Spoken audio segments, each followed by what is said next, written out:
Welcome back to lecture number 32. Today we're talking about African Americans in the early republic, and the main theme for today is social structures. The learning objective is explain the continuities and changes in the experience of African Americans from 1800 to 1848.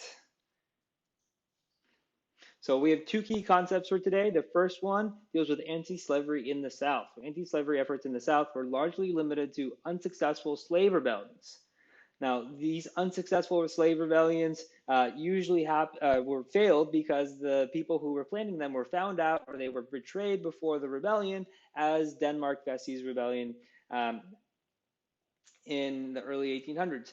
The most famous of the rebellions is Nat Turner's rebellion in 1831 because this one actually got off the ground and a group of enslaved people led by Nat Turner are starting to go out and kill any white person, man, woman, or child. They ended up killing about 50 people, and instead of gaining their freedom, they get found out. An army or militia forms to go out and seek the conspirators.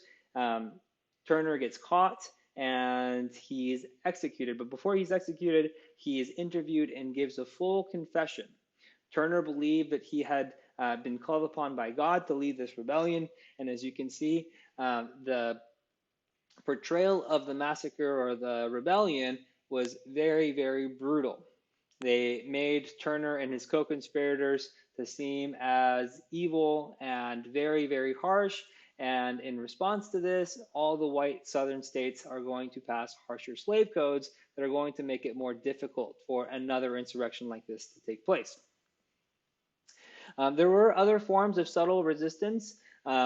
Enslaved people were able to work slowly, pretend that they were sick, break tools, and it would lead to negative stereotypes of laziness of enslaved people. And again, that would be ascribed to all people who were black because the main experience of the enslaver was that the people who were enslaved would not do the work that was being asked of them. Another way in which people could resist their enslavement was by simply running away. So this was more common for males because they usually did not have to care for any children if there were children involved.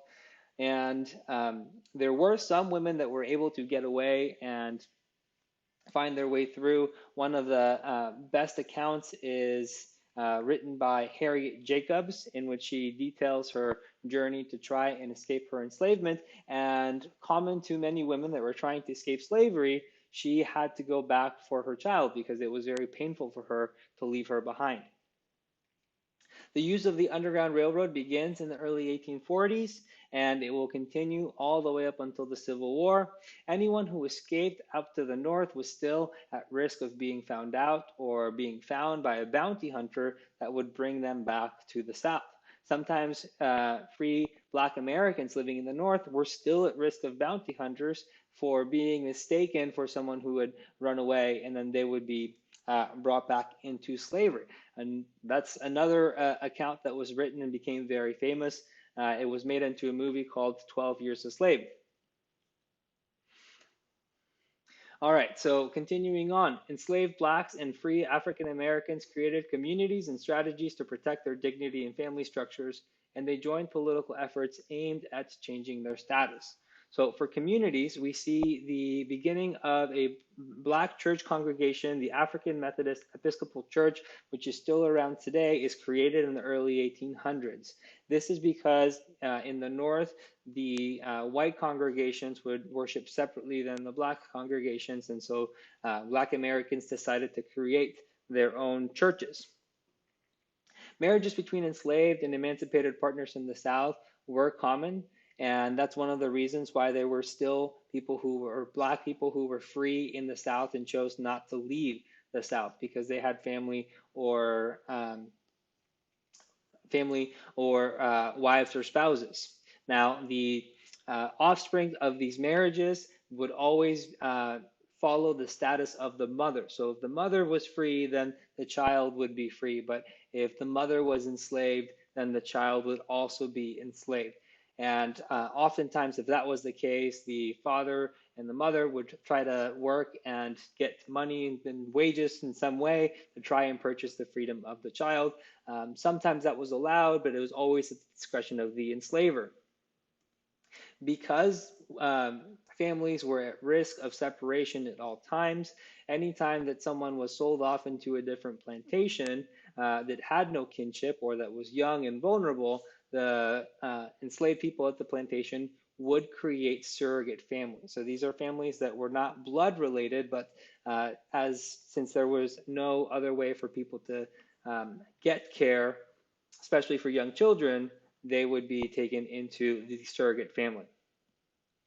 The enslaved population is going to nearly double from 1830 to 1860. So there were almost about 2 million enslaved people in 1830 to 3.9 million enslaved people in 1860. And this is all done through natural increase. There were no more imported enslaved people into the United States after 1808, or those that were done illegally and not substantial to change the numbers. A lot of times, the people who were enslaved would have families under their own accord, and they would choose to have children. Other times, women would be bred as if they were cattle to produce more offspring, to have more workers on the plantation, or to sell them off to gain capital. Now, there were political efforts to fight abolition or to fight enslavement in the South. The Liberty Party, as we mentioned in the last lecture, they ran presidential candidates in 1840 and 1844 with the aim of trying to end slavery across the entire United States. But they were a minor third party and were not serious contenders for winning the presidency. All right, so that's it. We're made it to the recap. There were many ways in which people resisted enslavement. Rebellions usually did not succeed. And then enslaved and emancipated people attempted to maintain their communities and relationships as best they could. So that is it for today. Next time, we'll come back with lecture number 33, in which we start wrapping up the early 1800s. Thank you for watching, and I'll see you on the next one.